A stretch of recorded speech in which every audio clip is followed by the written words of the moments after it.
Morning. Welcome to the weekly meeting of Kiraya dot com. आज का जो हमारा टॉपिक है वो है how to give house on rent, यानी घर को किराए पे देते वक्त किन किन चीज़ों का ख्याल रखना चाहिए। ये बहुत इम्पॉर्टेंट टॉपिक है, बहुत इम्पॉर्टेंट सब्जेक्ट इसलिए है क्योंकि मैक्सिमम लोग जीवन भर में एक प्रॉपर्टी बना पाते हैं और एक प्रॉपर्टी जो वो बनाते हैं यूजुअली तो अपने रहने के लिए ही सब बनाते हैं, बट कई रीजंस ऐसे होते हैं कि जॉब कर रहे होते हैं, उनका दूसरा सिटी में ट्रांसफ़र हो जाता है, कहीं और वो चले जाते हैं, तो फिर उन्हें घर के दो ऑप्शंस होते हैं। एक ऑप्शन उनके पास है कि घर को बंद रखें, लॉक रखें, जो कि आज की तारीख में काफ़ी रिस्की ऑप्शन है और काफ़ी एक्सपेंसिव ऑप्शंस भी है, क्योंकि घर को अगर आप बंद रखते हैं तो जो भी सोसाइटी में वो घर है, सोसाइटी चार्जेस लग रहे होंगे, मिनिमम बिजली का बिल आ रहा होगा, प्रॉपर्टी टैक्स आ रहा होगा, तो ये सब गणित अगर आप देखेंगे तो बंद घर को रखने की कीमत कम से कम 25 से 50 हज़ार रुपये साल की है। मिनिमम कैलकुलेशन अपन एक भोपाल जैसे शहर में अगर अपन मान के चलते हैं तो better is to give it on rent. पर रेंट में देने में हमें हमेशा एक डर लगा रहता है कि कहीं गलत टेनेंट ना आ जाए, गलत व्यक्ति ना आ जाए, और ऐसा नहीं हो घर ही ना खाली करे और कहीं हम फंस ना जाएं।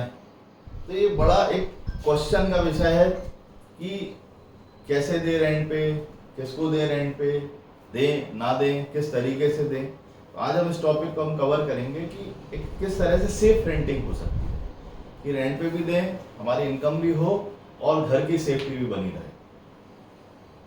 तो उसको हम एक पॉइंट बाय पॉइंट आज अपन कवर करेंगे कि घर को रेंट पे देने के क्या क्या तरीके हैं। सबसे आसान और इजी तरीका अगर घर को रेंट पे देने का है तो वो है कि घर पे हम फॉर रेंट लगा दें। कई सारे लोग इस चीज़ को ट्राई करते हैं कि फॉर रेंट लगा दो, टू लेट लगा दो, जिस भी सिटी में जैसा चलता है। बट ये काफ़ी खतरनाक तरीका, हम लोगों ने जो पास्ट में काफ़ी सारे केसेस देखे हैं, ये काफ़ी खतरनाक तरीका है, क्योंकि आपने रेंट तो लगा दिया, लोग आपको फ़ोन कर रहे हैं, अब आपको उनका बैकग्राउंड नहीं पता, आपको उनके बारे में नहीं पता, वो कहाँ से खाली करके आ रहे हैं, क्यों खाली करके आ रहे हैं, कहीं उन्हें भगाया तो नहीं जा रहा है। तो बहुत सारे ऐसी चीज़ें हैं जिसकी आप उतनी एनालिसिस नहीं कर पाते। हमने कई सारे मैटर्स भी ऐसे देखे कि व्यक्ति कह रहा है मैं LIC में हूँ, हमने चेक किया तो पता चला वो तो एजेंट है। किसी ने कहा मैं बैंक में हूँ, पता चला उसके पास DSA है। तो बहुत सारी चीज़ों की इतनी, ओनर बाहर बैठा है, ट्रांसफ़र हो चुका है, बाहर जा चुका है, तो वो इतना ज़्यादा डिटेल्ड एनालिसिस नहीं कर पाता कि इतना बैकग्राउंड चेक नहीं कर पाता है। और कई बार बाद में पता चलता है ये तो पुराने मकान में भी रेंट नहीं दे रहे थे या क्या नहीं कर रहे थे। तो एक खतरनाक तरीका है, एक खतरों से खिलाड़ी वाला तरीका है कि हम फॉर रेंट लगाएं और घर को रेंट पे डायरेक्ट दे दें और बाद में पता चलता है कि हमने क्या कर दिया है। दूसरा तरीका है कि आप घर का ऑनलाइन ऐड डाल दें।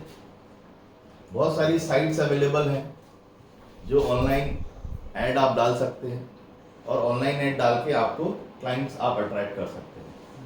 बट हम बहुत समय से जो लगातार देख रहे हैं कि लोगों के साथ ऑनलाइन फ्रॉड्स भी हो रहे हैं। कई बार कुछ फ्रॉड लोगों ने मकान किराएदार बन के कॉन्टैक्ट किया, मकान मालिक को पूरी तरह कन्विंस किया कि हम जेन्युइन किराएदार हैं, बाकायदा अपनी फ़ोटो भेजी, ID भेजी, पूरा आर्मी का हूँ, फैमिली के साथ ट्रिप पे घूम रहा हूँ, सारी चीज़ें भेज दी। तो मकान मालिक जिसने ऑनलाइन नेट डाला कन्विंस हो गया कि एक अच्छी फैमिली को मैं दे रहा हूँ। आर्मी में फिर एक लिंक भेजी, इसको आप स्कैन करो और पेमेंट डाल दो, स्कैन करिए, ठीक है, और अकाउंट पूरा हो गया साफ। इसके अलावा कुछ लेटेस्ट फ्रॉड हमने अभी और देखे हैं कि मकान मालिक ने ऑनलाइन ऐड डाला, किसी फ्रॉड ने उसको अट्रैक्ट किया, उसने देखा अच्छा ये मकान है, मकान मालिक बॉम्बे में बैठा है, दिल्ली में बैठा है, बेंगलोर में बैठा है, और सब बात कर ली ऐसे ब्रोकर बन के और पता लगा ली चाबी कहाँ है, किधर। फिर उसने खुद ही अपना ऐड डाल दिया ऑनलाइन, आप ही के घर का ऑनलाइन ऐड डाल दिया, और जो लोग उसको फ़ोन कर रहे हैं उनसे बोला 1 घंटे पहले फ़ोन करना मेरे को, और खुद ही चाबी लेके मकान पे अवेलेबल रहा और किराएदार से हज़ारों लाखों रुपए के फ्रॉड किए और गायब हो गए। अब समझ में नहीं आ रहा है कि ब्रोकर था कि फ्रॉड था कि कौन था कि क्या था। अब कोई चीज़ उसके अंदर समझ में नहीं आ रही, किसको पकड़े, किसको पकड़ना। तो इतने ज़्यादा फ्रॉड्स हो रहे हैं, तो ये तरीका भी आपको बहुत सोच समझ के अप्लाई करना है। ऑनलाइन है। अब क्या करें, घर पे अगर फॉर रेंट लगाते हैं तो अलग टाइप की रिस्क है, ऑनलाइन में जिस तरीके से ऑनलाइन फ्रॉड्स बढ़ रहे हैं तो एक सेपरेट टाइप की रिस्क हो रही है। तो तीसरा एक बहुत पुराना कारगर तरीका है कि लोग यूजुअली क्या करते हैं कि कॉलोनी में जो गार्ड्स हैं, चौकीदार हैं, इलेक्ट्रीशियन हैं, प्लम्बर हैं या जो भी लोकल मेंटेनेंस के वो हैं, उनको बोल दिया कि भैया घर हमको रेंट पे देना है, नोट करा दिया। ये भी एक तरीका है। बट इसमें भी हमने कई सारे जो पास्ट में हमने केसेस देखे हैं, वो ये देखे कि भैया गार्ड को किसी ने भी 500,000 की कुछ मूंगफली पकड़ाई, कुछ लाइन पकड़ाई और उनने बता दिया कि भाई हाँ ये मकान खाली है, ओनर का नंबर है, बात कर लो। अब हम बाहर बैठे हैं, बड़े निश्चिंत हैं कि चलो वो तो कॉलोनी के रेफरेंस के थ्रू आ रहा है, और हमने 500,000 रुपये गार्ड को भी लालच दिया और अपना काम करवा दिया। और बाद में पता चल रहा है कि भैया वो तो उसी मल्टी में एक दूसरी जगह शिफ्ट हुआ था, उसने अपना बैकग्राउंड सही बताया था नहीं बताया था, उसने क्या चीज़ें करी थी क्या नहीं करी थी। और कई हमने केसेस में देखा कि फिर मकान मालिक बहुत परेशान हो रहा है, फ़ोन नहीं उठा रहा है किराएदार, रेंट नहीं डाल रहा है किराएदार, और कई सारी इस तरह की एक्टिविटीज़ में फंस गया। फिर उसको लगा कि भैया मेरे को इस माध्यम के थ्रू नहीं डाला है, क्योंकि एक सब्जेक्ट मैटर एक्सपर्ट की बात है कि वो जो इलेक्ट्रीशियन है या प्लम्बर है वो इलेक्ट्रिक वायरिंग अच्छे से कर सकता है, प्लम्बर है वो प्लम्बिंग के काम अच्छे से कर सकता है, वो टेनेंसी का काम कैसे अच्छे से कर सकता है, हर चीज़ का नॉलेज उसको कैसे हो सकता है। तो अपन ने अगर एक कटिंग वाले से, बाल कटाने वाले से हार्ट का ऑपरेशन कराएंगे तो क्या हो जाएगा। तो कई बार फिर ओनर्स को बाद में रियलाइज़ हुआ कि ये गलत टेक्निक हो गई, अब हमें कोई दूसरी टेक्निक से रेंट पे देना है। तो फिर नेक्स्ट टेक्निक जो आती है वो है कि हम वाया ब्रोकर, वाया कोई रेंटल एजेंसी हम रेंट पे दें। ये इन सब टेक्निक से काफ़ी अच्छी टेक्निक है, डायरेक्ट टूलेट लगाने से या चौकीदार गार्ड या किसी को बोलने से काफ़ी अच्छी टेक्निक है कि हम किसी ब्रोकर के थ्रू रेंट पे दें, क्योंकि ब्रोकर इसी लाइन का होता है, इस लाइन का उसको नॉलेज होता है, तो काफ़ी ज़्यादा संभावना है कि हमको अच्छी टेनेंसी मिलेगी। बट इसमें इसके थ्रू भी जब हम जाते हैं तो आपको कुछ चीज़ों का ख्याल रखना है। जैसे आप जब एजेंसी का चुनाव जब आप करते हैं, जिस भी रेंटल एजेंसी के थ्रू आप घर देना चाहते हैं, तो आपको ये देखिए कि वो एक रेपुटेड एजेंसी होनी चाहिए।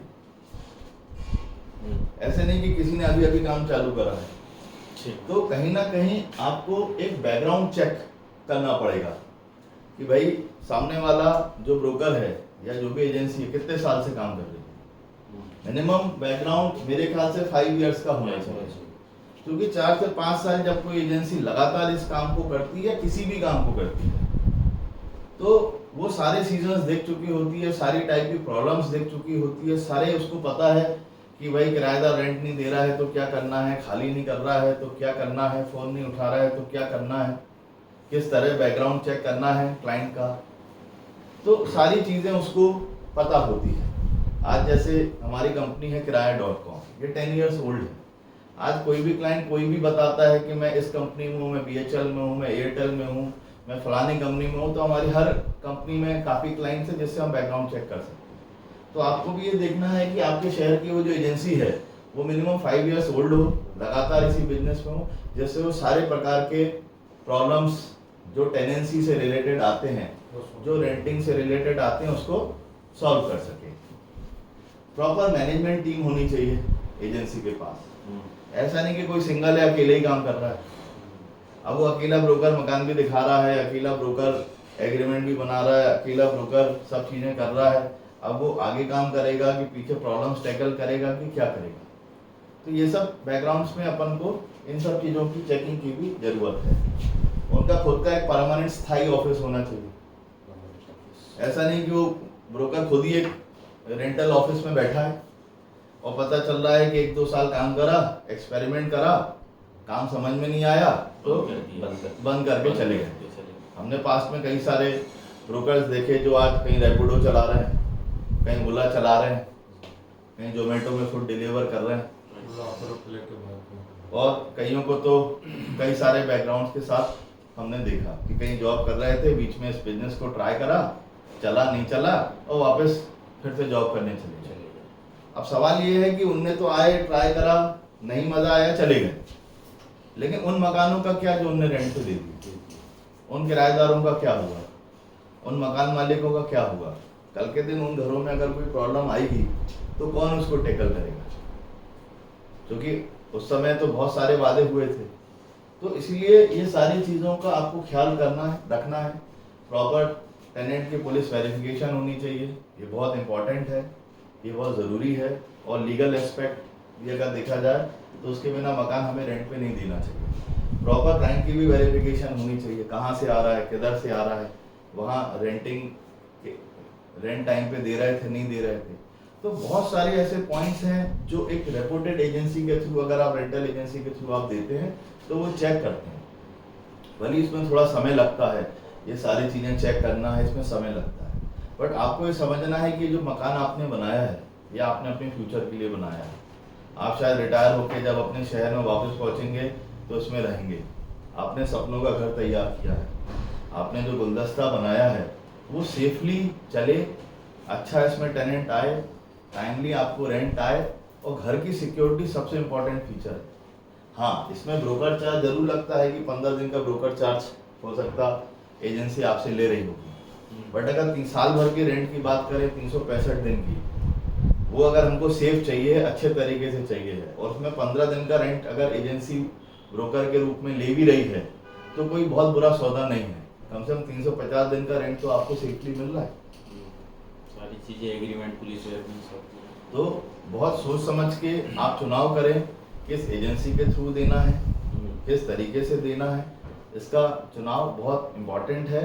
और मैं करता हूँ ये वीडियो आपके काम का है, आपको काम आएगा, और भी लोगों को आप इसमें फॉरवर्ड करें, जिससे इस एक्सपीरियंस का जो हमारा 10 इयर्स प्लस एक्सपीरियंस है, इसका लोग बेनिफिट ले सकें। Thank you.